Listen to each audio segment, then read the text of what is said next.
കേരള ഹൈക്കോടതിയിൽ നിന്ന് പിണറായി വിജയൻ സർക്കാരിൻ്റെയും CPM-ൻ്റെയും കപടഭക്തിക്കും അഴിമതി ഭരണത്തിനുമേറ്റ ഏറ്റവും വലിയ പ്രഹരമാണ് ശബരിമലയിലെ ഞെട്ടിക്കുന്ന കൊള്ള പുറത്തായതിലൂടെ കാണാൻ കഴിയുന്നത്. അഴിമതി മൂടിവെക്കാൻ തിരുവിതാംകൂർ ദേവസ്വം ബോർഡ് നടത്തിയ എല്ലാ കള്ളക്കളികളും കോടതി കടുത്ത ഭാഷയിൽ വിമർശിച്ച് പൊളിച്ചടുക്കിയിരിക്കുകയാണ്. ശബരിമല സ്പെഷ്യൽ കമ്മീഷണർ സമർപ്പിച്ച അതീവ രഹസ്യ സ്വഭാവമുള്ള ആ റിപ്പോർട്ടിൻ്റെ അടിസ്ഥാനത്തിൽ ജസ്റ്റിസ് വി രാജ വിജയരാഘവനും അതുപോലെ ജസ്റ്റിസ് KV ജയകുമാറും അടങ്ങുന്ന ഹൈക്കോടതിയുടെ ദേവസ്വം ബെഞ്ച് ബോർഡിനെതിരെ കടുത്ത നടപടികളിലേക്ക് നീങ്ങുകയാണ്. അങ്ങനെ നീങ്ങുമ്പോൾ പ്രതിക്കൂട്ടിലാകുന്നത് ഈ അഴിമതിക്ക് കുടപിടിച്ച മുൻ ഭരണകൂടം തന്നെയാണ്. അഷ്ടാഭിഷേകവും മഹാനിവേദ്യവും ഗണപതി ഹോമവും ഉൾപ്പെടെയുള്ള എല്ലാ പ്രധാന വഴിപാടുകളിൽ വൻ സാമ്പത്തിക ക്രമക്കേട് നടക്കുന്നുണ്ട് എന്ന വളരെ വ്യക്തമായ സൂചനകളാണ് ഈ റിപ്പോർട്ടിലുള്ളത്.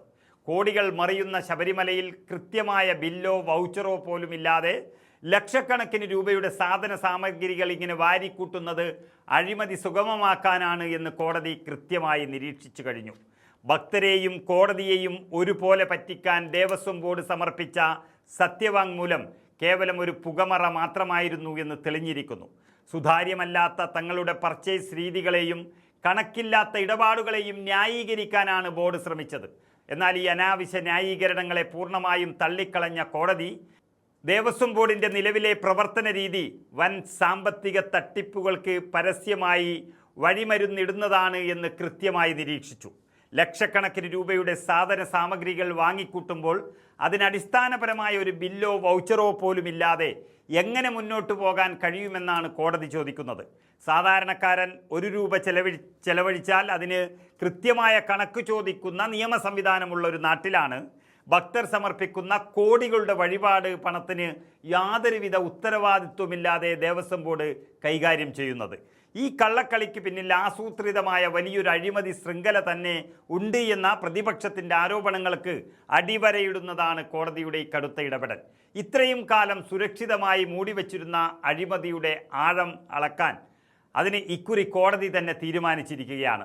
വെറുമൊരു താക്കീതിൽ ഒതുക്കാതെ കഴിഞ്ഞ 10 വർഷത്തെ ശബരിമലയിലെ മുഴുവൻ പ്രധാന വഴിപാടുകളുടെയും അക്കൗണ്ടുകളും രേഖകളും കോടതിക്ക് മുന്നിൽ ഹാജരാക്കാനാണ് ഡിവിഷൻ ബെഞ്ച് ഉത്തരവിട്ടിരിക്കുന്നത്. ഇതിനായി കേവലം 10 ദിവസത്തെ കടുത്ത സമയപരിധിയാണ് ദേവസ്വം ബോർഡിന് അനുവദിച്ചിട്ടുള്ളത്. മുൻ മുഖ്യമന്ത്രി പിണറായി വിജയൻ്റെ ഭരണകാലത്തും CPM-ൻ്റെ നേരിട്ടുള്ള രാഷ്ട്രീയ നിയന്ത്രണത്തിലും ബോർഡ് ഭരിച്ചപ്പോൾ കഴിഞ്ഞ ഒരു പതിറ്റാണ്ട് കാലമായി അവിടെ എന്ത് നടന്നു എന്ന് കൃത്യമായി പുറത്തു കൊണ്ടുവരാൻ ഈ ഓഡിറ്റിലൂടെ സാധിക്കും. ഭക്തരുടെ വികാരം വ്രണപ്പെടുത്തുന്ന രീതിയിൽ പണം എങ്ങോട്ട് പോയി എന്ന ചോദ്യത്തിന് ബോർഡിനിപ്പോൾ കൃത്യമായ മറുപടിയില്ലാതെ വന്നിരിക്കുകയാണ്.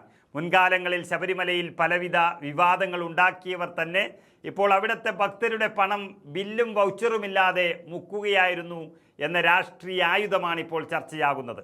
ദേവസ്വം ബോർഡിൻ്റെ തലപ്പത്തിരുന്നവർ മുൻ സർക്കാരിൻ്റെ രാഷ്ട്രീയ നോമിനികളാണ് എന്നതുകൊണ്ട് തന്നെ ഈ കൊള്ളയുടെ ധാർമ്മിക ഉത്തരവാദിത്തത്തിൽ നിന്നും അന്നത്തെ ഭരണകൂടത്തിന് ഒഴിഞ്ഞുമാറാൻ കഴിയില്ല.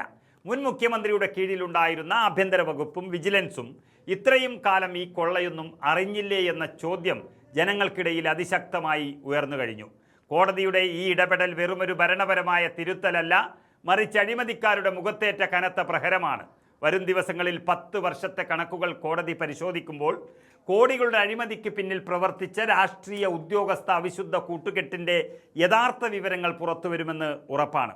കള്ളം പറയുന്ന സത്യവാങ്മൂലങ്ങൾ കൊണ്ട് ഇനി കോടതിയെയും ഭക്തജനങ്ങളെയും പറ്റിക്കാൻ കഴിയില്ല എന്ന ശക്തമായ മുന്നറിയിപ്പാണ് ഹൈക്കോടതി ഇതിലൂടെ നൽകിയിരിക്കുന്നത്.